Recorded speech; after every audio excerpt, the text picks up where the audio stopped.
UK customs officers are at war with smugglers in the ports, airports and at sea.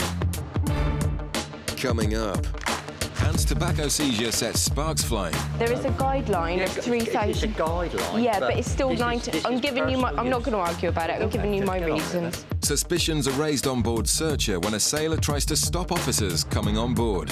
Come on board when I get back to port. We're coming on board now, sir. And Rossi sniffs out Class A drugs in Gatwick. It's a drugs dog. Explained to you from your baggage, and I've got a very high hit for traces of cocaine.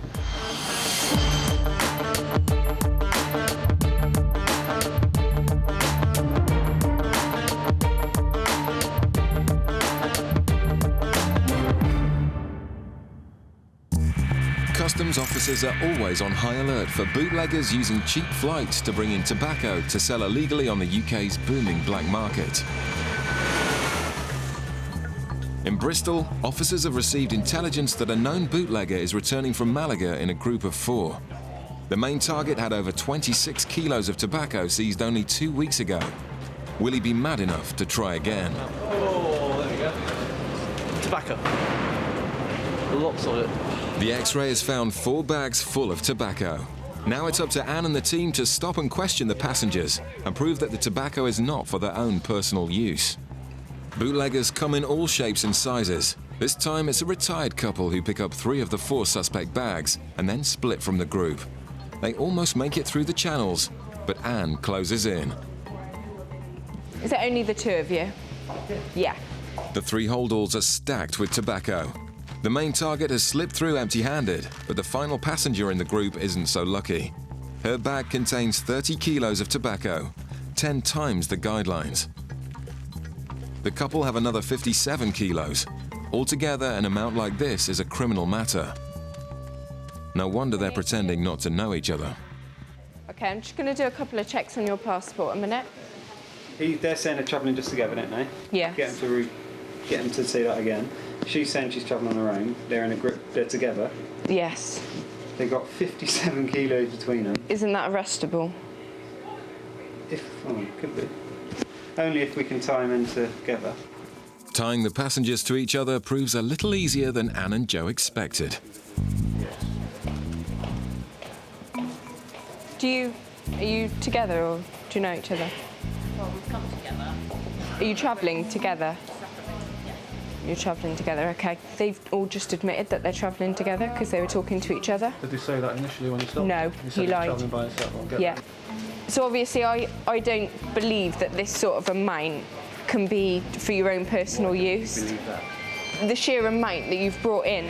I've never been in trouble with the police, never been in trouble with the customs. We smoke tobacco, and that is for our use. They have enough tobacco to last 14 years, but it was split between 3 passengers, so it won't be treated as criminal. But they will now be interviewed to decide the fate of the tobacco.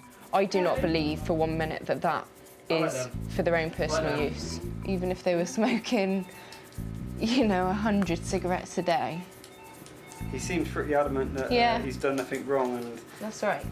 That's the most I've seen come through the airport in the last couple of years, I must say. At this point, most bootleggers simply admit defeat and abandon their goods. But this passenger decides he won't go down without a fight. In Gatwick, sniffer dog Rossi and his handler Claire are targeting another Spanish flight, this time for Class A drugs.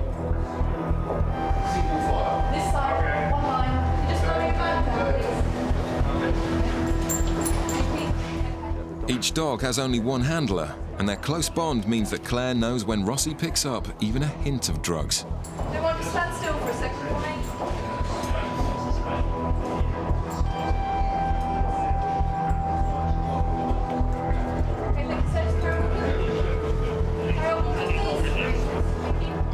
The passenger is intercepted and seems very nervous, but Andy's bag search finds nothing.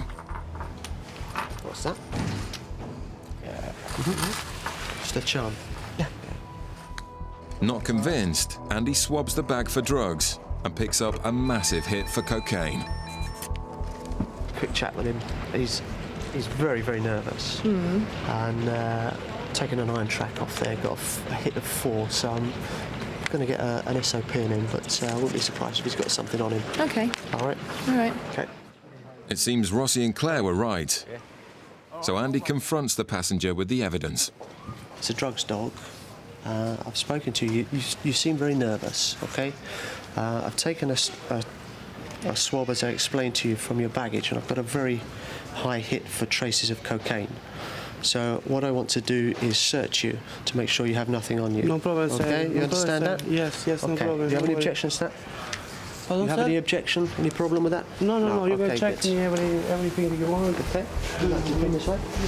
The passenger is playing innocent, but the search of person will prove if he's telling the truth.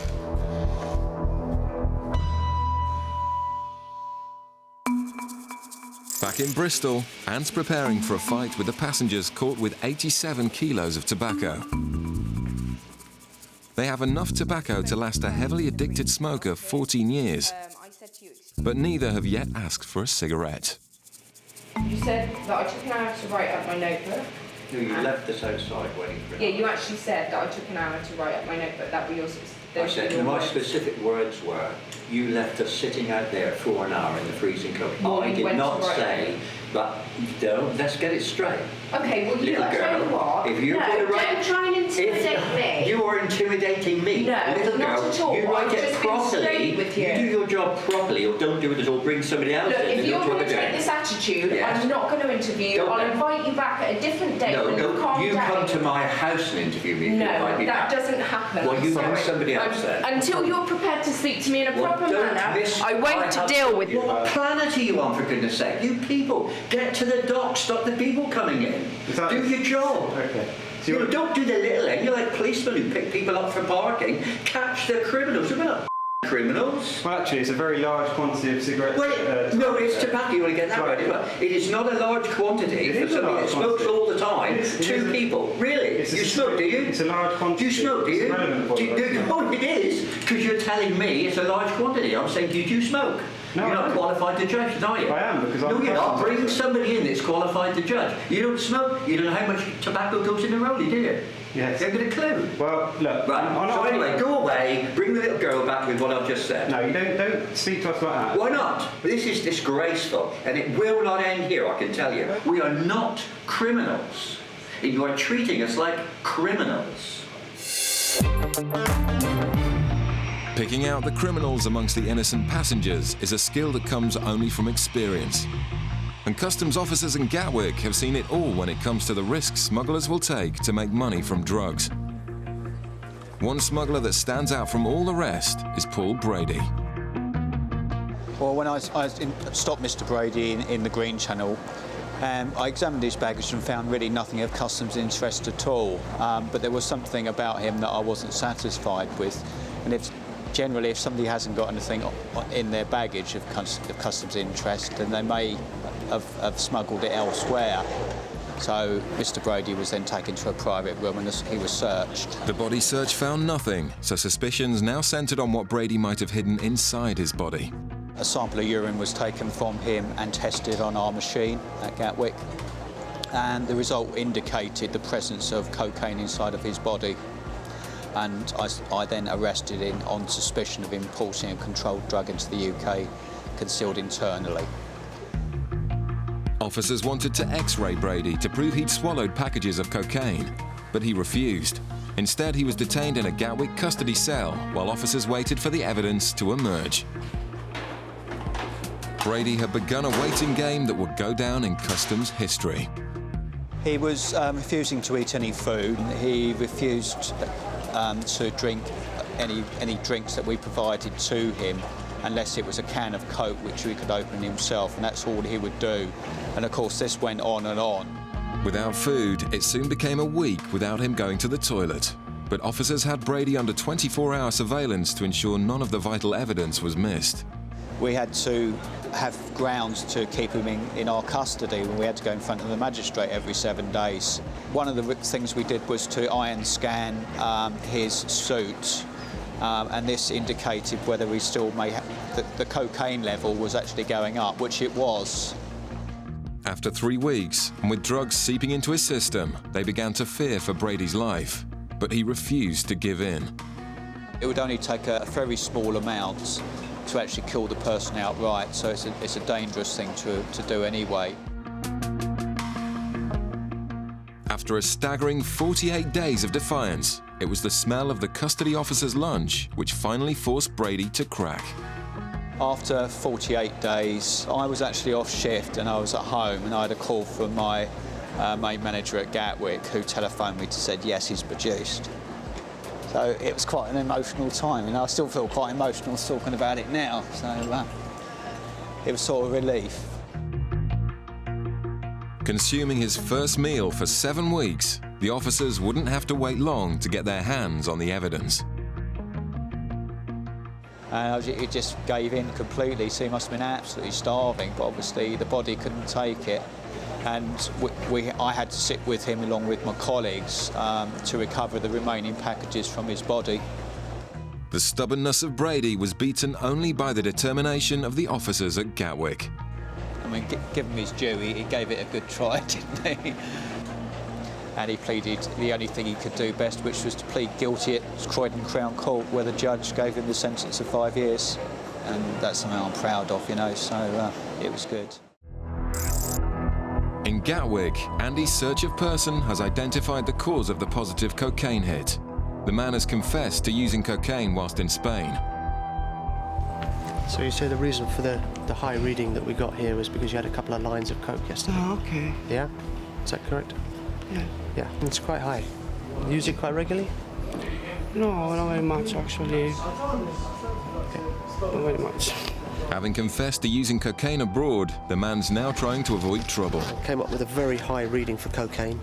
When I put that to him, just inside the room there, why that would be, he said, well, he had a couple of lines of coke yesterday with his girlfriend, which would do the trick. So stripped him off, nothing there at all, and gradually calmed down once he realised that that was what we were going to do. So, No guilt, yeah? thank you. Welcome. Bye-bye. The high reading was from personal use, so a disappointed Andy has to let him go. So, nothing today, maybe next time. Customs ship Searcher has tracked a yacht sailing towards the southwest coast of England. Within the 12-mile limit, any vessel is a potential smuggler, and customs officers have the power to board and search. This is the 6 miles. You can see that the target vessel that we're interested in is just off the 6-mile limit, so he's well within the 12.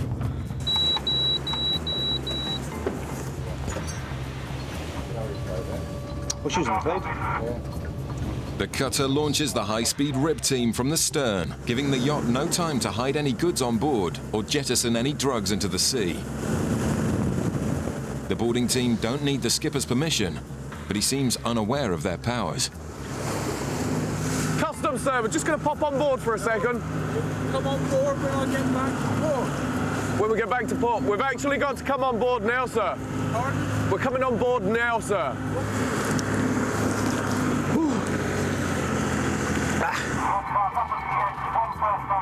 How long have you been over in the Scillies? 2 days. 2 days.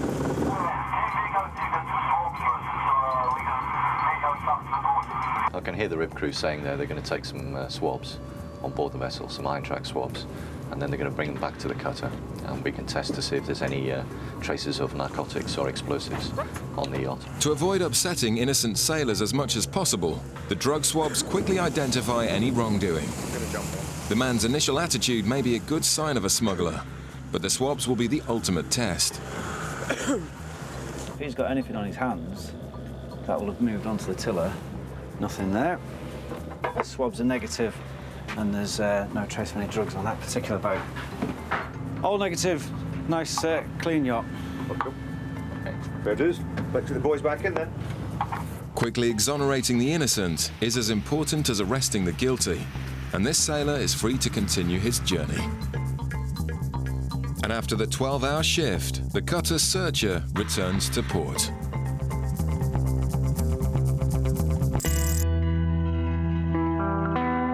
Meanwhile, in Gatwick, police have arrested a man as he stepped off a flight from the Caribbean. His problems get worse when the officers bring him through customs. He's dressed very smartly. Why is he wearing a suit? Was he sitting in economy or was he flying Virgin upper class. Why did he wear a suit? No one else in the flight is wearing a suit. But, we'll find out. We'll ask him a few questions. Well, what's happened is that the police had warrants, outstanding warrants for this man. And as soon as he came off the plane, they arrested him at that stage. And they've brought him up here. And as the flight is one which has brought previous jobs to us, shall we say, they asked us if we wanted to have a look through his luggage. And the obvious thing is that, given the risk of drugs coming in from there, we said yes. So we've gone through the luggage, and what we want to do now is just to make sure he's got no drugs on his person. Many smugglers try hard to look innocent, and Chris asks permission to do a body search. He's arrived on a flight from Montego Bay.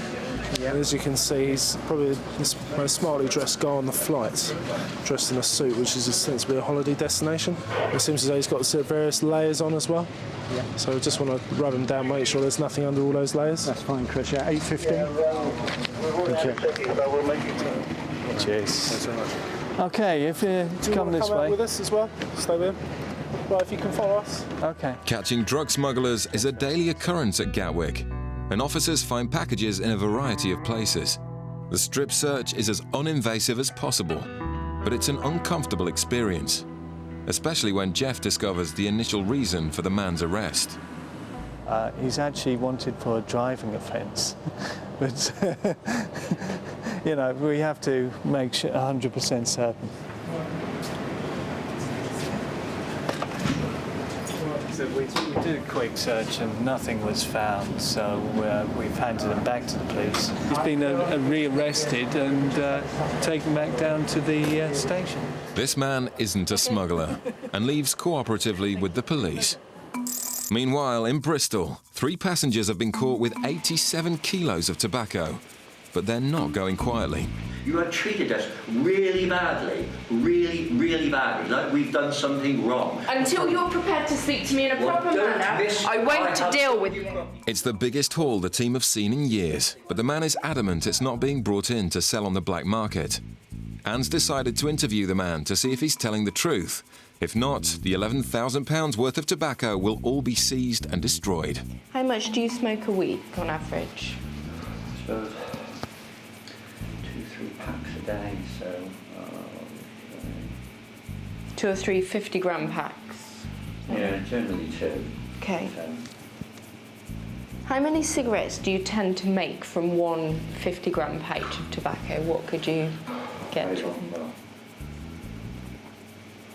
30. Okay.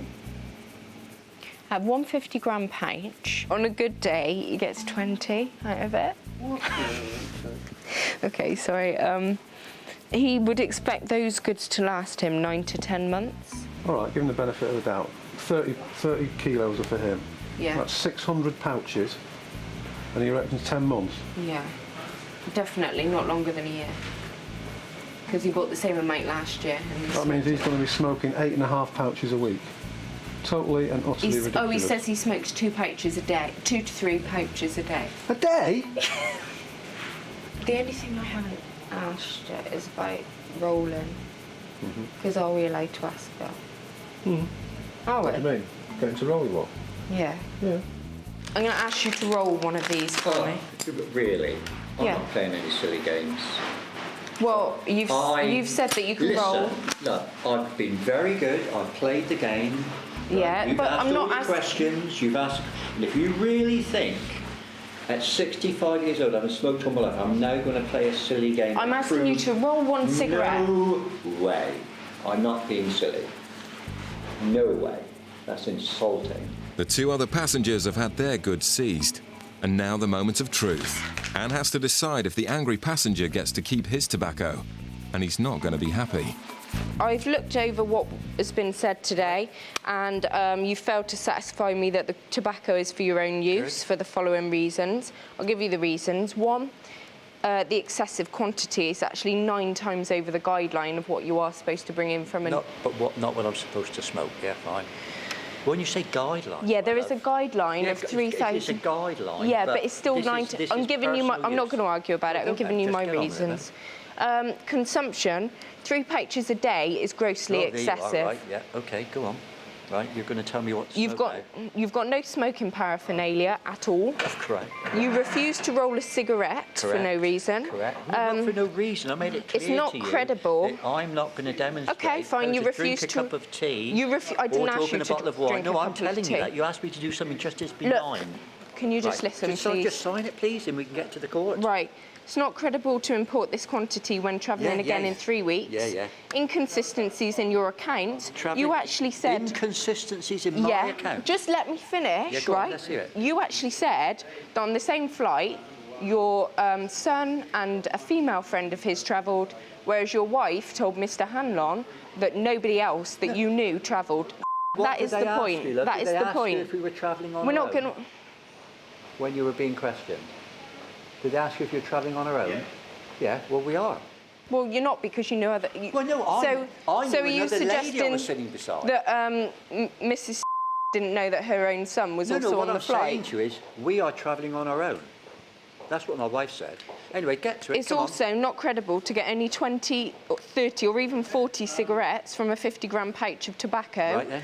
Generally, you would get at least 80 to 100 cigarettes out of... Not if you roll them in a bag. What, so are you suggesting that you roll them... I'm not suggesting anything. Let's go to court and have my solicitor run rings round you. If you could sign. Look, you need to sign the date as well. Sign the date. You put the date. You don't sign Look, I'm the not date. going to argue with you about sign. I'm just trying to get you to behave correctly. I don't think I need you to teach me how to do that. Somebody needs to teach you. I could say the same about you. Anne's ordeal is finally over. He was trying to intimidate me, I think perhaps because he thought I was a girl, like he was calling me little girl and stuff and waving his finger in my face. But that doesn't intimidate me. He was just nitpicking at things, really, because he knew that he hadn't got a leg to stand on. The passengers walk away empty-handed, having lost 87 kilos, which will now all be destroyed. The angry man in Bristol made an official complaint about his treatment and is still planning to fight the seizure in court.